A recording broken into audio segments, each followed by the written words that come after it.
Hi, Nick Jones here from the Lakeside Fitness Studio, bringing you episode 2 in the weight loss series. Episode 1 was a long one.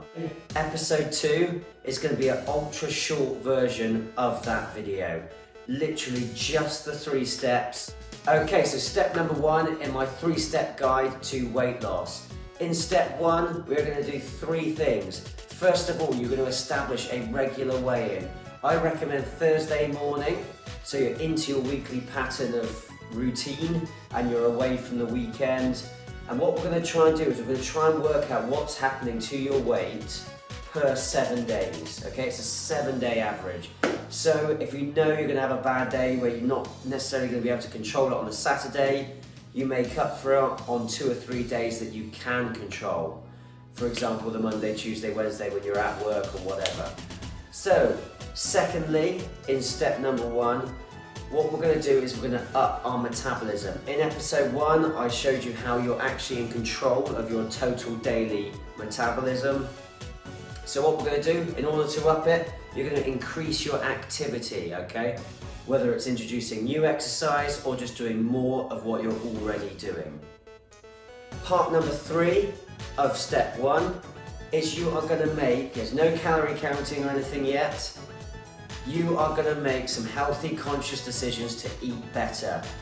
Eat in more instead of eating out. Less takeaways, less alcohol. You know, just not cut it out completely, but just reduce it. So just consciously try and maybe 50% your consumption, your weekly consumption of whatever your weakness is.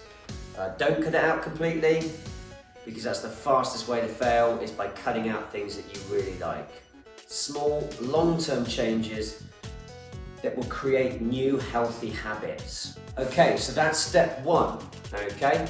So what you're gonna do is you're gonna do step 1 for a week. You're gonna weigh in on the Thursday, do step 1 for a week, jump back on the scales on the Thursday. If you lost 1 pound a week, that's bang on. 1 pound a week is slow, sustainable weight loss that is gonna be more manageable and more doable in the long run. If that works, keep it going. Just keep doing the same thing again. You don't need to go to step 2 or step 3. However, if it doesn't work and you're the same weight or you're heavier, go to step 2 of my weight loss program. Step number 2, what you're going to do is all the same things from step 1. Keep the regular weigh-in going so we know what's happening to your weight, whether whatever you're doing is working or not. You're going to up your total metabolism, so try and keep that activity up.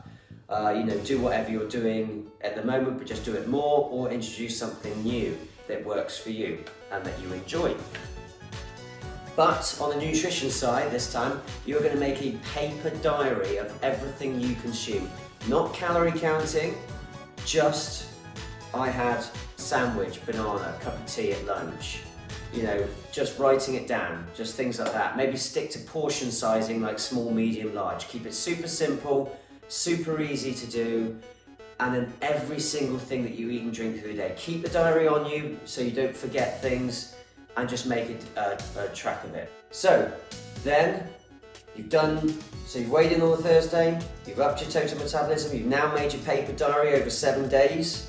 Okay, now you're going to check back in on the Thursday, see what's happened to your weight. If you've lost a pound in that week, you now have a paper diary of 7 days worth of seven days worth of menus to choose from.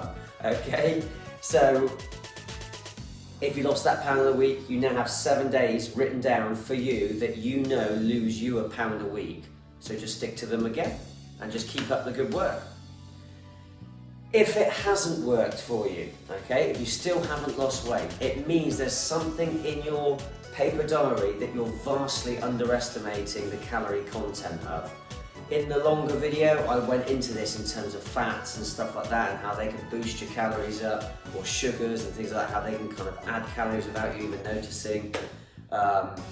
And ready meals, alcohol, that sort of stuff. I will be doing lots of little quickfire episodes after this on certain individual topics. So if it hasn't worked, we're going to step 3. What you're going to do is you're going to keep the weigh-in going still. You're going to keep the activity higher than it used to be.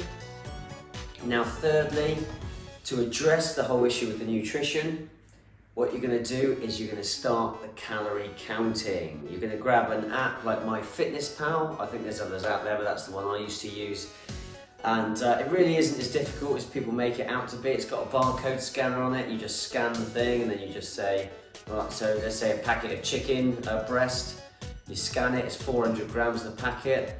And let's say you're having half of it, so 200 grams, you just enter in the weight and it works out all the calories for you. And then also after a while it learns what you like, and then you can just tick boxes and say, I had this again today, this and this. So, you know, if you have the same breakfast each day, it's already there calculated, you just tick boxes. Really isn't that difficult. And yeah, and then you can actually see, and then within a few days of calorie counting, you might actually find you might not have to do 7 days worth, because you're all of a sudden, you'll see something that you're eating and you'll be like, wow, I had no idea that had so many calories in it. And I'm also talking about, you know, make sure you're calculating what you're cooking it in as well.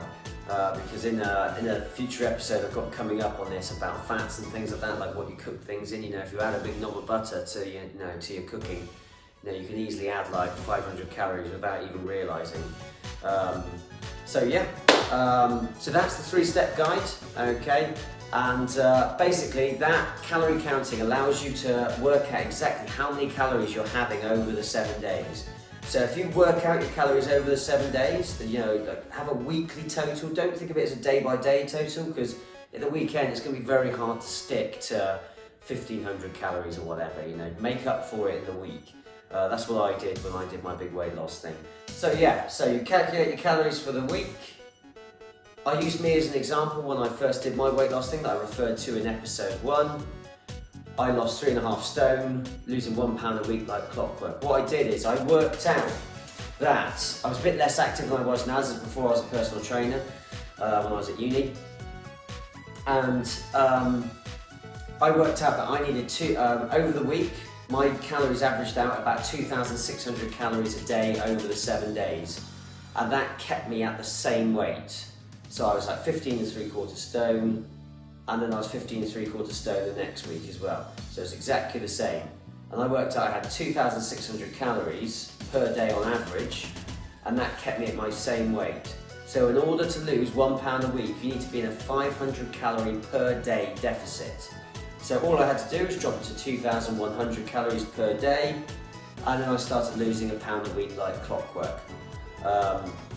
So what I actually did is, instead of going to 2,100 calories every single day, I dropped it to 1,900 calories per day for 6 days. And I saved up 200 calories a day that I could add on to my Saturday, and it allowed me to have a bit of a day where I could relax a bit more.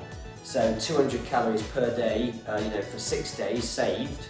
6 times 200, 1,200 calories. I could add that on to my 2,100 calories on Saturday. So I could have 3,300 calories on a Saturday. So yeah, which meant I could have pretty much whatever I wanted within reason.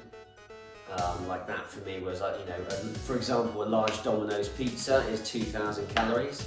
So every week I was having a large Domino's pizza and a box of cookies, and I still lost £1 a week like clockwork. It's just about being smart and accounting for a bad day. Like that. Okay, so that's how you're going to do it. If you don't start it, so it's like just to lose. So when you're calorie counting, you have to be able to work out exactly what it takes for you to lose weight. Then it's just up to you to stick to it. Okay. Then you need to ask yourself: do you just fancy losing a little bit of weight, or do you really want to lose weight? Okay. I hope you enjoyed the video. That was a shorter version of the long one. If you liked it, subscribe to the channel, it really helps me. Like the video, comment below, whatever, share, everything's much appreciated. And I'll see you in the next few videos for some more quick fire tips, fat, alcohol, carbs, stuff like that. Thank you very much.